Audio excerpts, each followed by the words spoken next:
বাংলাদেশ জামায়াতে ইসলামী, এই দলটার আগের নাম ছিল জামায়াতে ইসলামী বাংলাদেশ। আমির ডক্টর শফিকুর রহমান, এই ভদ্রলোককে আমি খুবই একজন আধুনিক এবং স্মার্ট লোক হিসেবে মনে করতাম, এবং উনি বেশ ভালোই পলিটিক্যাল বক্তব্য রাখতেন। ওনার কথাবার্তা বেশ সেন্সিবল ছিল। কিন্তু হঠাৎ করে গত সপ্তাহে ওনার একটা বক্তব্য আমাকে একটু হতচকিত করেছিল। সেটা কি, উনি বলেছিলেন যে দেশে পরীক্ষিত দেশপ্রেমিক শক্তি হচ্ছে দুটি। এই দেশে পরীক্ষিত একদম দেশপ্রেমিক, যে দেশপ্রেমিক অনেকে দাবি করে কিন্তু পরীক্ষায় পাশ করা, এরকম দেশপ্রেমিক শক্তি হচ্ছে দুটি। সেটা কি, একটা হলো সেনাবাহিনী, আরেকটা হলো জামায়াত ইসলাম। ইন্টারেস্টিং কিন্তু সেনাবাহিনীর কথা কেন বলেছেন আর জামাত ইসলামের কথা কেন বলেছেন? জামাত ইসলাম ওরা নিজের দল, সেই দলটাকে উপরে রাখতে হবে এই জন্য বলেছেন। তার সঙ্গে আবার সেনাবাহিনী জুড়ে দিলেন কেন? কারণ একটাই, সেটা হলো পেদানির ভয়। সহজ বাংলায় বললাম, শব্দটাকে কেউ ভিন্নভাবে নেবেন না। এটা হলো পেদানির ভয়। সেনাবাহিনীকে কেউ ইরিটেট করতে চায় না, সেনাবাহিনীকে কেউ বিরক্তি করতে চায় না, সেনাবাহিনীকে সবাই তেল দিয়ে চলে।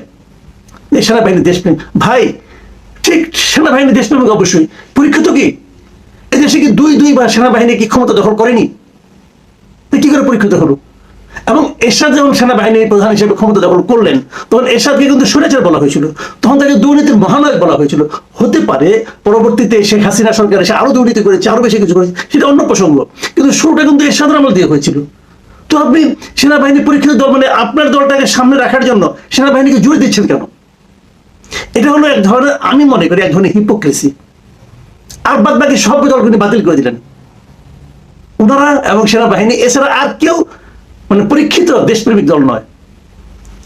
যাই হোক, ওনার মতো লোক, উনি খুবই একজন ধার্মিক লোক বলে মনে করি, ওনাকে শিক্ষিত লোক বলে মনে করি, এবং খুব পরিমিত কথাবার্তা বলতেন বলে মনে করতাম। কিন্তু এই বক্তব্যের পর আমার মনে কিন্তু দ্বিধা তৈরি হয়েছে যে উনি দেশপ্রেমিক দল কেবল সেনাবাহিনী এবং ওনাকে ছাড়া আর কাউকে মনে করেন না। ভাই, এত বড় দেশ, এতগুলি দল, সব বাতিল হয়ে গেল, আপনি পরীক্ষিত থাকলেন, এটা কেমন কথা? এরপর একটা কথা আমি বলি, ওই সময়ে তার কয়েকদিন পরে রিজভী আহমেদ, বিএনপির নেতা, সিনিয়র যুগ্ম মহাসচিব, উনি একটা অনেক বড় কথা বলেছেন। সেটা জামায়াতকে উদ্দেশ্য করে বলেছেন। সেটা উনি বলেছেন যে ৭১-এ আপনাদের ভূমিকাটা কি ছিল? আপনারা তো দেশপ্রেমিক, দেশটা কি ভাই? দেশটা কি মাটি? দেশটা কি ভূমি, গাছপালা? এটাই দেশ নাকি দেশের মানুষগুলিও দেশের পার্ট, তাই না? দেশের মানুষদের নিয়েই তো দেশ।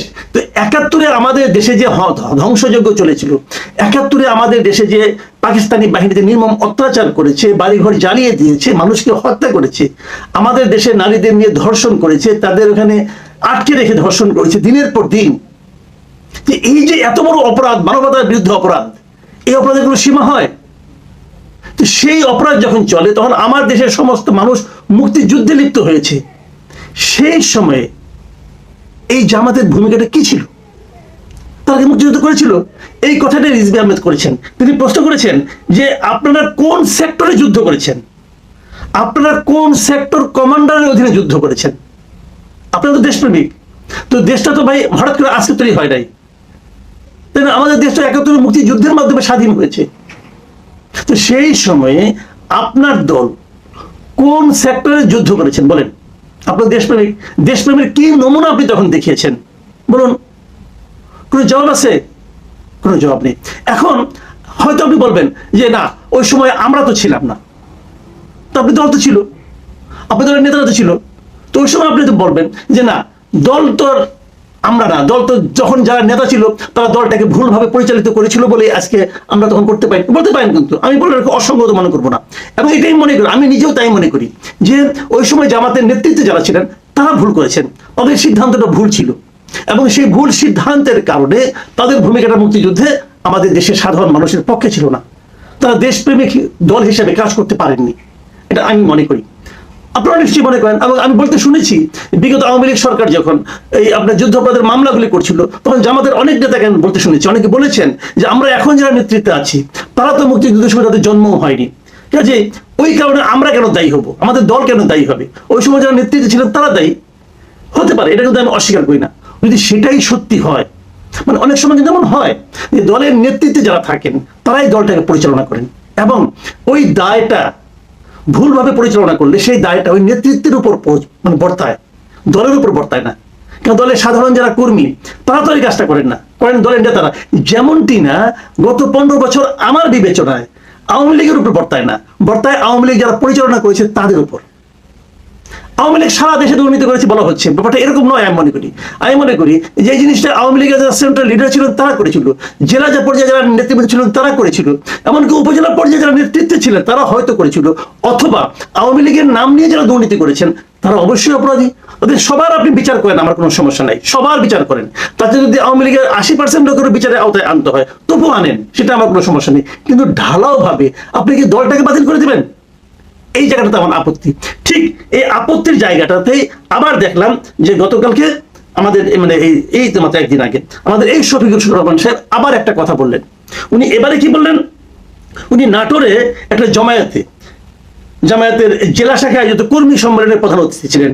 সেখানে উনি বলেছেন যে যারা ক্ষমতায় থাকতে তাণ্ডব চালিয়েছে তাদের আবার কিসের নির্বাচন?